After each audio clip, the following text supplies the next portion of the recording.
কিছুদিন আগে আমরা কথা বলেছিলাম যে আমাদেরকে নিজেদের বিবেকের সাহায্যে সুজন আর দুর্জনকে চিনতে শিখতে হবে।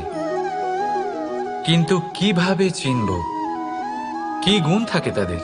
সুজন কি সে যে আস্তিক হয়, যে ঈশ্বরকে বিশ্বাস করেন, যে তাকে ভয় পান? নাকি দুর্জন সে যে ঈশ্বরকে বিশ্বাস করেন না, তাকে ভয় পান না, শুধুমাত্র নিজের কাজ করে যান?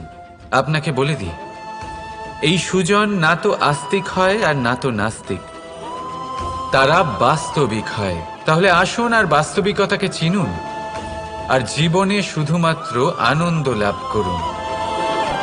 আর আমার সাথে ভালোবেসে বলুন, রাধা রাধা।